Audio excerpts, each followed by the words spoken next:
Anything you want to observe immediately from the first preseason game against Reading? So much, man. So much to say. I think the main bullet points are that what he's trying to do, what he's probably looking to do longer term, is all of the stuff that is in right now, all of the existing popular tactical meta. Although maybe not in the sense of like looking at what Guardiola's exactly got planned for everyone next, but last year's tactical meta, right? Which is fine. That's good enough. That's what I wanted. That's why I wanted Honus, right? He's doing stuff that's very similar to what Honus is doing, what Slot is doing. Similar, Farioli's a little to the side, specifically them in terms of looking to bait the press. So right from the kickoff, the ball goes back to Kinski, and he puts his studs on the ball, and he just waits for everyone to get in position and waits for Reading to come out. And shout out to Reading for obliging and coming out to press. Fair play to him. Looks like a pretty decent League One side, I would say. Obviously, it's pre-season. You can't read too much. But they look pretty well drilled, I reckon. And so, yeah, we did the 4-2-0-4 or the 2-4-0-4 bait the pressure, studs on the ball, stuff deep in our own box. Reading pressed in a narrow 4-3-3, which meant they blocked out the middle a lot. And so the available pass was the sort of medium distance chip pass to the fullbacks, which is fine. Like that's what we've got going on first preseason game. Made us a bit one note, I think, in that sense. And because Reading's central midfielders were pressing narrowly, jumping up on our central midfielders, they also then had to chase the ball out wide to the fullback. So that's where the space was. And what we saw in the first half was Devine drifting further and further over into the right wing until we had 3 players on the touchline, basically, at certain points. When we did get advanced settled possession, we then saw our situational back 3. So it was Udogie pushing up wide, to some surprise to me, but not surprise to everyone. Some people were saying this. Udogie pushing up wide and Porro dropping in like a third centre-back to hit some Hollywood balls. And then that was the other way around in the second half, with Spence invited to push up higher and Ben Davies stuck in. So I think that is something that we're going to see varying plenty game to game if this is the setup going forward,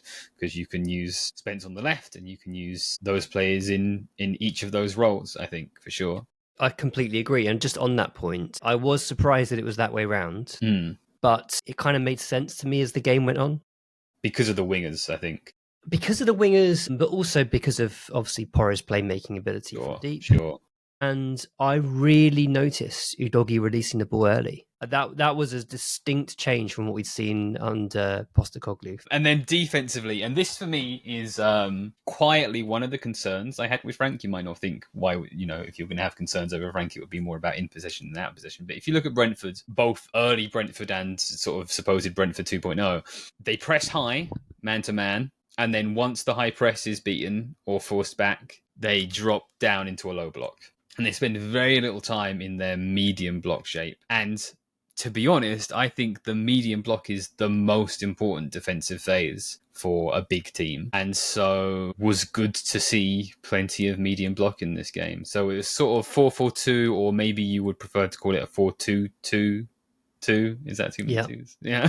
Where the wingers are tucking in sometimes, but also just staggered in between, equal distance between those 3 lines. Zonal, and then when the ball is, so we're blocking out the middle, and then when the ball goes wide, we jump into a man-to-man situation. And then occasionally we pressed high, and on goal kicks, we moved to a 3-2-3-2, where one of our centre-backs is pushing up onto a man in midfield with the number 8 supporting the front 2.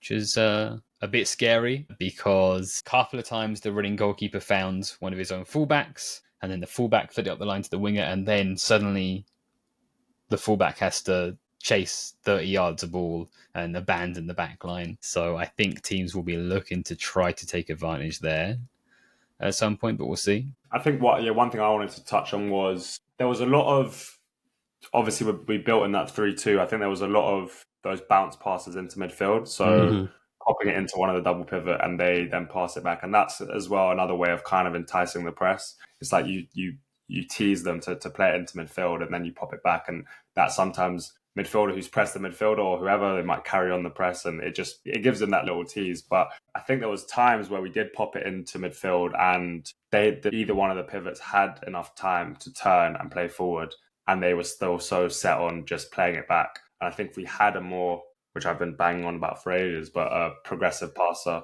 in there to then, there was a couple times I saw Divine, he was pulling out into that like wide role, and he had space to receive it, and he was calling begging for it. Yeah.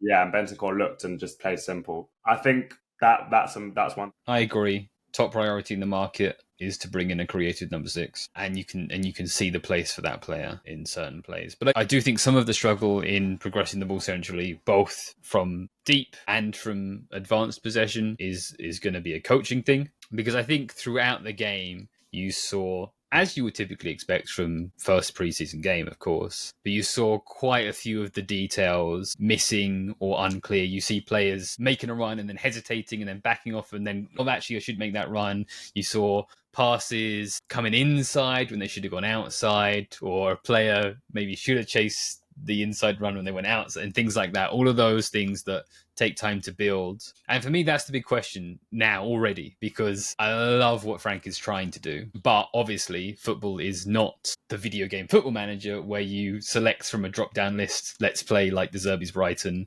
and let's press like Iraola's Bournemouth, and that's locked in and that's sealed, and now that will happen, right? The real job is the turning those ideas into coaching sessions, into actions, into behaviors, into habits. So that's where my eye is. Because I really expected us to be aggressive in our press from minute one, and then I thought we'd see more mid-block, potentially even low block at times against the likes of Arsenal and Newcastle and Bayern. Do you think we'll see a more aggressive press in some games, or you think this will be the like default setting? That's a good question. I think that will lean towards being our default for a lot of the season. It does make sense. Ali Gold said in his said that the main focus of training for the last 2 weeks has been on the defensive game, and that makes sense in terms of what the Spurs need right now. And I think that is reflected in the game. We looked really, again, it's a League One team, sure, but we looked organised and just like immediately so much more solid defensively because the organisation is there. So yeah, I do think it makes sense for us to be focusing on developing our mid-block game, but I also suspect we'll lean that way and chase opportunities to press high against opposition goal kicks and so on. But I think being a mid-block team for a season would be a smart way to go and give us a platform for future seasons after that. So second half, we saw obviously significant personnel changes. The entire 11 switched out. We had a midfield pairing of Basuma and Bergvall. We changed the goalkeeper, centre-backs both switched, and the pattern of play was very different. Yeah, it was. Definitely a significant drop-off in passing ability from Kinski to Vicario, which is not to say Vicario can't play in Frank's system. Time to sell. Start Kinski every week. Shot stopping doesn't matter. But I think the specifics of this game, again, were that Reading pressed narrowly, blocked off access centrally, left the fullbacks open. Therefore, the pass to play was that middle distance chipped ball to the fullbacks, which is Kinski's speciality and is not Vicario's. So we saw him, Hugo Lloris, the ball out for a throw-in a fair few times. And we sort of, through most of the second half, maybe even all of the second half, didn't really get into an established, advanced possession. Kept getting forced back to the goalkeeper, trying to play it out.